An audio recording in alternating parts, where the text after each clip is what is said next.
What's up, guys? Tim here. Here to talk to you today about what to do if you're you're the only guitarist compared to if there's two guitarists. Most of the stuff that we do here will be written by groups that have at least two, some of them even three. So we kind of get the fun job of changing up our parts a bit. So things are quite a bit easier when there are two guitarists. It's kind of easy to put one on rhythm, one on lead, and it splits up everything perfectly. You have the rhythm guys kind of chugging away down at the neck. They provide all the fullness to everything. You got the lead guys that of course play the lead parts, and then most of their choruses and stuff are, doing diamonds and stuff up on the, higher up on the fretboard. But there's a bit more to it than that. Real quick, I don't have a crazy professional recording setup going here. I got my trusty 62 Tele, a pedal board with the basics on it, amp and cab. I just got it mic'd up with just a single E609, nothing crazy, no post editing. This isn't really here so you can hear every single nuance of tone. This is just to get a kind of a good idea. So since it's so much easier knowing what to do if there are two guitars, I'll mostly be addressing kind of what to do if there's one. But a couple notes on if there is two guitarists. You heard me mentioning the rhythm and lead thing. So kind of different parts that go into that. Like I said, rhythm will be sticking down here more. They'll be providing, say if we're in the key of G, kind of the big notes though.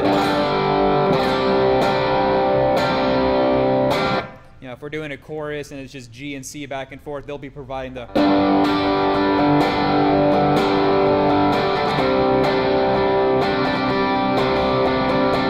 They'll be providing that big behind it. That's what the front of house engineer will put in. That'll just take up all that space. It'll give it really the power behind it. To counter that, the lead guy, say there's during the chorus, could be playing the exact same two notes, but a bit higher up on the neck, maybe a little bit more gain. They'll be kind of adding what I call the clarity. So if rhythm was doing a nice, you would have the lead guy higher up. Same rhythm doing a.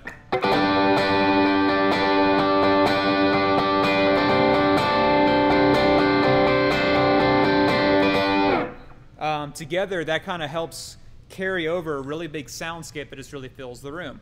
And then of course you might have the lead guy going into his actual lead lines while the rhythm guy still keeps that, that fullness to it. And that actually is the first challenge of if you were the only guitarist on the team compared to if there's two. If everything is all chord, it's really easy to be one guitarist. Just stick to something big, stick to filling out the space, you're good. But then the question comes into how do we fill the space if I'm the only guitarist? Good song example that I'll be using is You Are Good by Bethel. Seems like almost everyone knows that song. It's got that entry lead line. Wrong note. I will not be cutting that out. And now you have on video that I can't hit wrong notes. So, original part might just be kind of a cleaner. Let me get this tapped in real quick. Got a bit of gain going, but nothing too crazy, just a.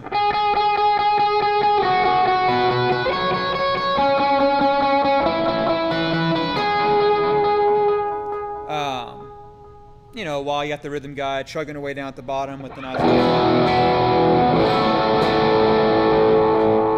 Fills in a nice bit of space. If you're the only guitarist, though, you don't have that rhythm there. One, you're going to rely heavily on your bass player, the other instruments, but there are ways to make things just sound a lot bigger. Whereas before, all I had was just a bit of delay going on there. Now I'm actually going to add a bit of a heavier verb. I have a boost going on. Boost are your best friends. It's okay to have more gain. And what used to sound like kind of a wimpier is now a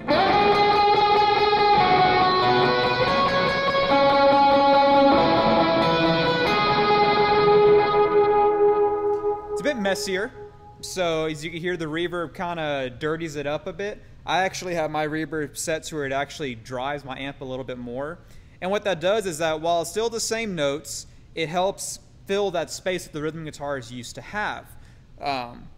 which just makes things sound a lot fuller, even though there's only one of you.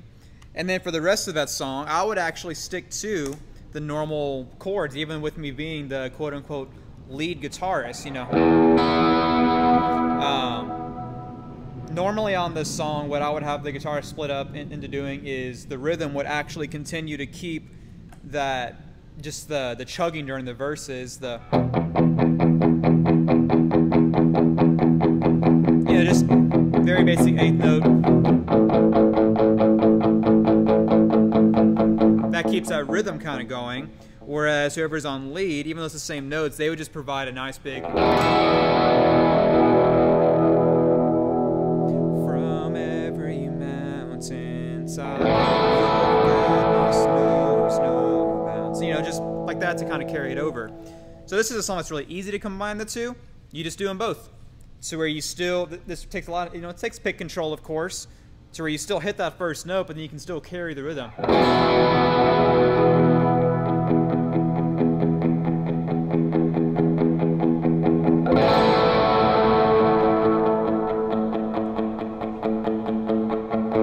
And that way all the parts are still there.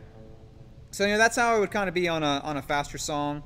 One song that actually comes to mind when I first think of what to do if you're the only guitar player, also carries into what to do if you don't have a keys player, is the song The Everlasting by Fellowship Church. We do that quite a bit here at Rev. It starts off with a really nice pad. Piano's kind of just taken over there, where the guitarist comes in and plays a nice little lead line over it.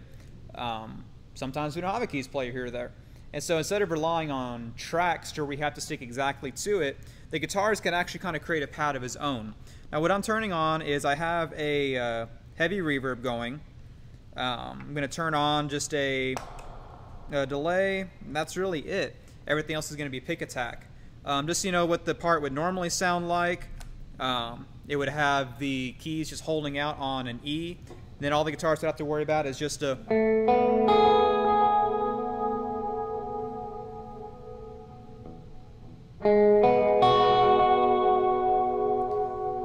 Of course, on its own, that's super empty. Well, if we have no keys player, that really is all that would be in the mix. So instead, say we don't have a keys player, I'm going to crank up my verb a bit. I'm not going to use a pick. Since the song kind of drones on an E, even if the keys does change notes, the E is that root note, I would actually use my thumb to keep that E going.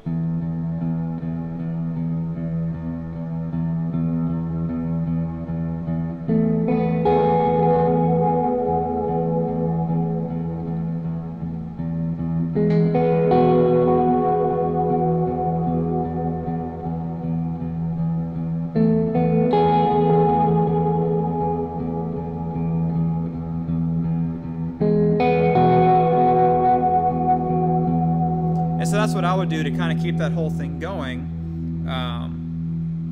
Later on, the song, it actually jumps up to an A, and you can just hop right over with the...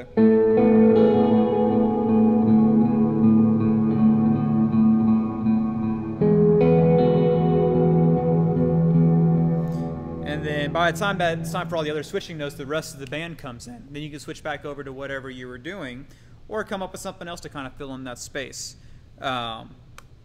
Later on, when the song gets big, drums come in heavy, vocal has just finished a big run, it's time for the guitars to really take over. That's when, you know, it's okay to kick on a bit higher gain. I'm keeping all the craziness on, and I'm almost creating this big wall of sound. In fact, the clarity of the guitar almost disappears behind this wall. So, you know, my notes are just a very simple, let me turn off everything. You know, I'm just doing a basic...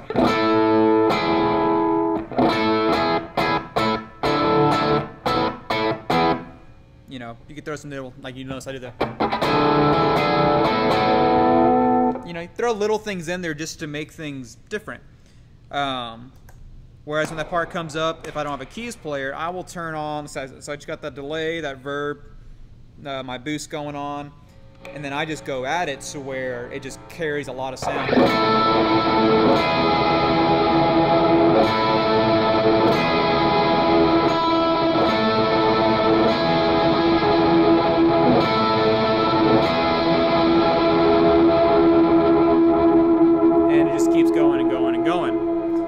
right there will fill up the space, and then when it's time for the actual solo part itself, I just kick back my verb a bit to where it's still there, but you know, hopefully front of house will push me up for that, so where it still carries a lot of space when it's time to go into the actual lead line.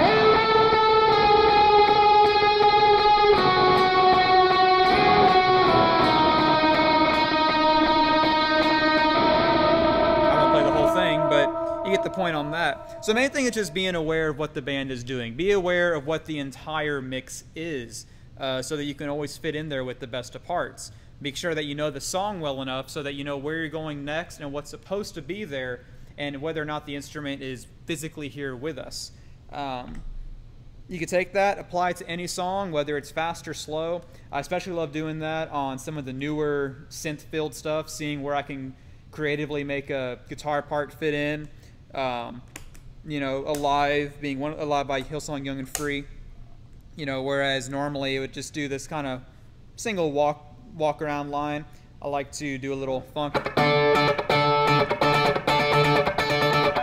You know, something different than what it is, and I hear from a lot of people that they like it because it adds a bit more of a live guitar element to it. You know, a lot of us are guitarists, so I would hope that those watching this video would be guitarists, and if not, that's okay. I love you anyway.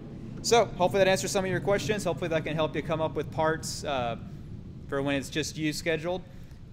As always, if you're on the Rev team here, you could always ask me any question on what might be a good idea to throw into a song. There's really no wrong answer to something. It's all about just coming up with what you feel right and what's best for the song. So talk to you guys later. Let me know if you have any questions.